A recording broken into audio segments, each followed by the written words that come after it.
Okay, Deborah, we can take another question from New York. Okay, this question actually comes from our journalist here, who's someone who writes on politics. And he says, Mr. LaRouche, I think that it's time to address what nobody else here at this gathering has been prepared to talk about. Because we can talk about the right policies as much as we want, but I think it's time that we examine some of the politics behind what is going on. And I've said time and time again that people are pissed off about the financial crisis, about the bailout, but they're not nearly pissed off enough. It's my contention that the current economic meltdown and everything that has followed it, particularly the bailout, represent the equivalent of a coup d'etat.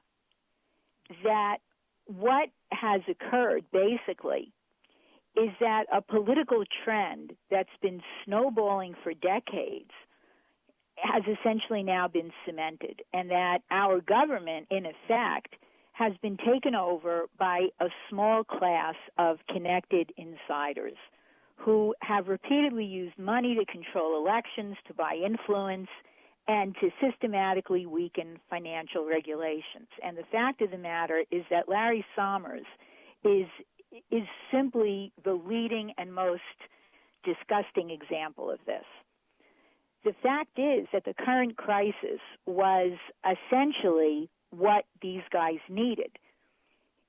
They now, at this point, after having been given free rein over the economy, after having literally wrecked the banking system and the financial world, what we're doing now is we're giving the same people who created the problem unlimited powers to clean up their own mess.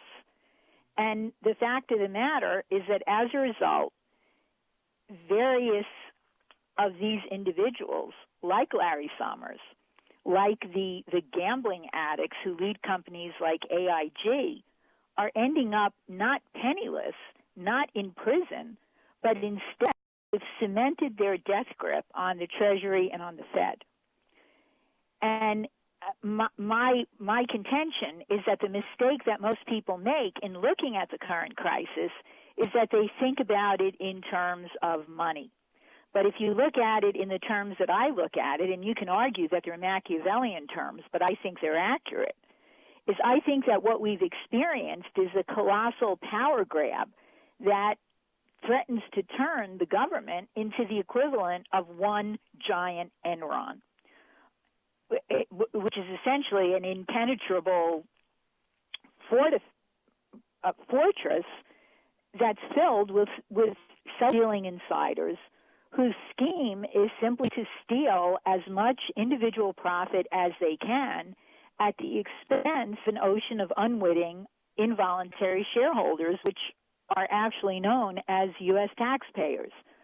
Now, the reason why I'm going through this rant, and I admit it is a rant, is that I think unless we identify this pathology, then all of the great policies and reforms that we're discussing will never be implemented, because these individuals who right now, for better or for worse, have a stranglehold on the policy of our government are, as far as I can see, the enemy.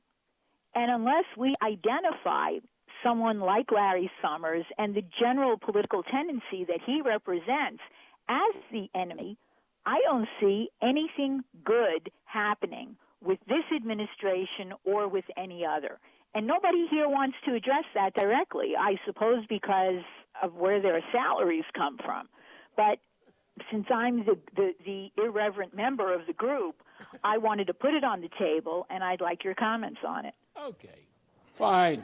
Delighted to do so. First of all, what you say in general is not inaccurate. It leaves something out. Let's take 1789 in France. Let's take June, July 1789 in France and what followed. The danger in this period is that, as you saw in the case of Lafayette, who made a critical mistake in that process, Lafayette's policy was that he still felt an obligation to his king when the king had become a traitor to France. What had happened, it was the British operation. It's probably interesting to go through this because this is classic. Is the British had set up a Freemasonic operation in France, which was, again, controlling the opposition to the king. And Louis, the Duke of Orleans, was a key part of it. So what happened, they set up this Freemasonic organization, network on the European continent, which is a branch of British Freemasonry with the European accent. So this crowd pulled a stunt. Up until that time of this event, that is the earlier event, 3 years earlier, the Emperor of Austria was very happy with Mozart. He was very happy with a number of things, including his sister, who was the Queen of France.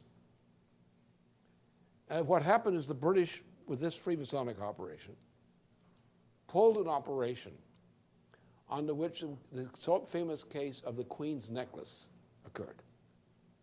And this scandal enraged both the king, who was a little bit of a fool, who he says, but also enraged the emperor, the Habsburg emperor, her brother, who turned nasty.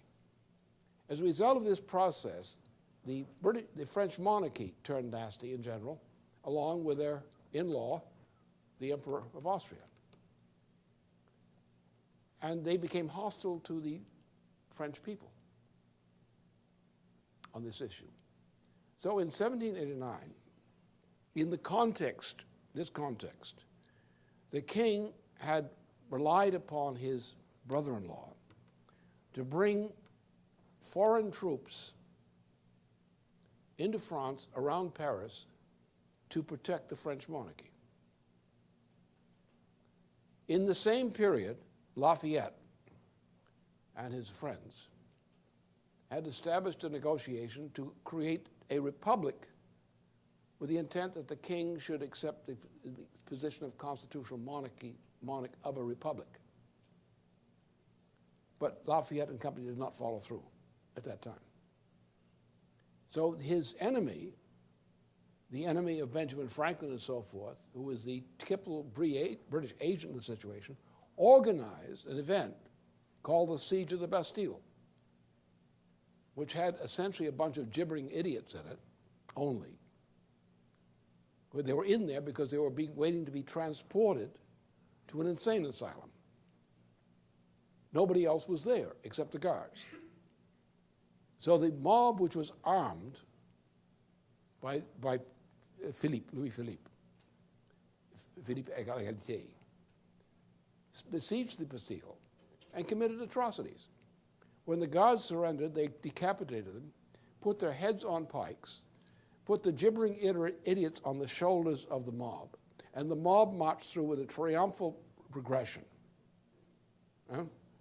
With this, then, created a situation under which the king supported repressive measures against France. And this started this process of the French Revolution. Now, what you're looking at here in the United States today is a phenomenon typified by the Twitters. The Twitters are very seriously an operation of evil.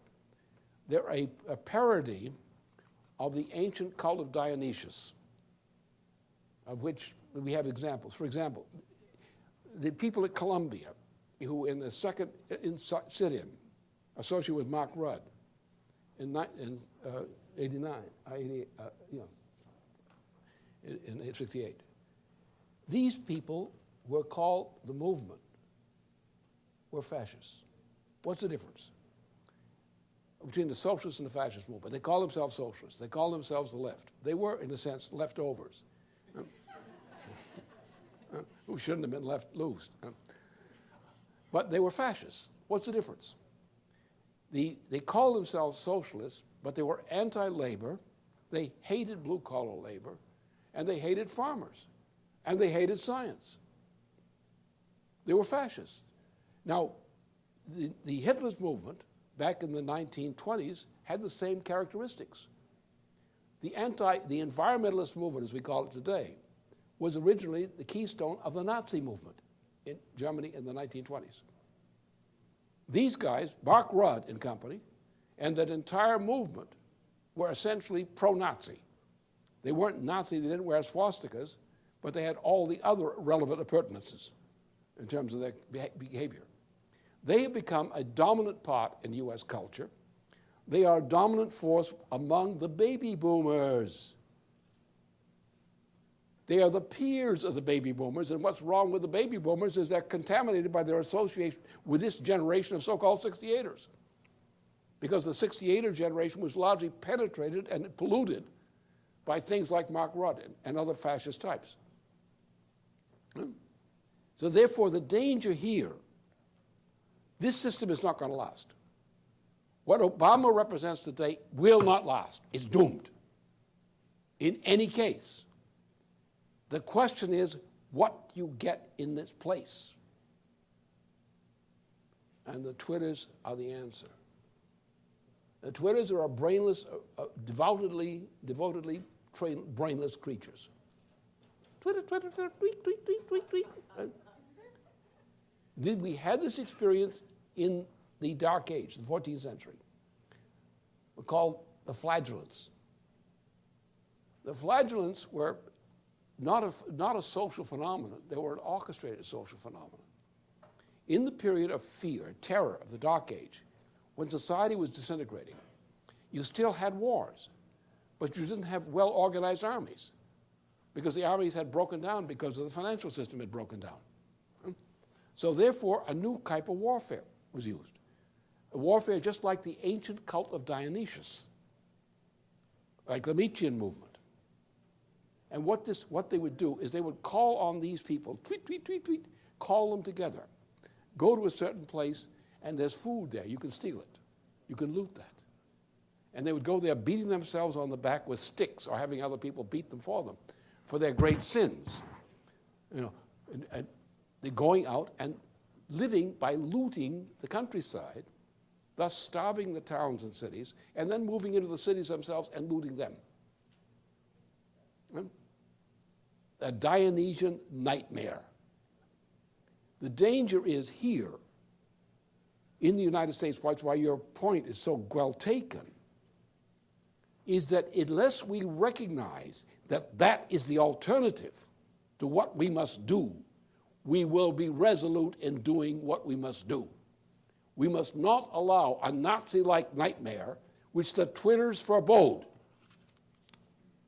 to be the movement that takes over the United States when Obama, who will soon go down if he continues on his present role, he'll be finished. His administration will collapse and disintegrate when the inflationary phase of this process hits as it's about to hit now. The Obama administration under its present policy is doomed because the United States is on the verge of spiraling into a hyperinflationary process like that hit Germany in the summer and autumn of 1923. When that happens, Obama, if he continues his present policy, is finished. It may be weeks or months from now, but if he continues this policy, he's finished. In what way will he be finished? Will he change, perhaps, and become human again? Or will he refuse to change and be destroyed, along with his crowd? And what will we get if he's destroyed in that way? Will we get Twitters? The brainless fascists who meet the mating call to produce chaos as their children? Like the Nazis of the 1920s, who were the predecessors of the Nazis of the 1930s? Or what the Jacobin terror was in France? That kind of thing. So this question has to be treated seriously. We cannot say that we can sit back and say, we're right. We just keep doing this. No, we have to say, we have to destroy the two threats to this civilization. First of all, the threat that Obama, under his present policies, will bring the United States down, as the British desire. Or that Obama will be destroyed, or his crowd will be destroyed, as a result of what he does. But then he will be succeeded by a force of terror. Now, those who've studied history in all parts of human culture know this phenomenon. If you do not provide a positive answer to an evil, you may get an even greater evil. That's where we stand today in the world. Therefore, the problem here is lack of guts to recognize that these are the alternatives and the guts to act in the way to prevent these alternatives from coming true. You have to have the guts to fight this issue in the appropriate way. Obama is doomed if he continues this policy. He's doomed anyway. And he's doomed soon. What he's doing will not work, except to destroy him at the hands of his own friends. The danger is, when they destroy him, what are you going to get next? It could be something much worse.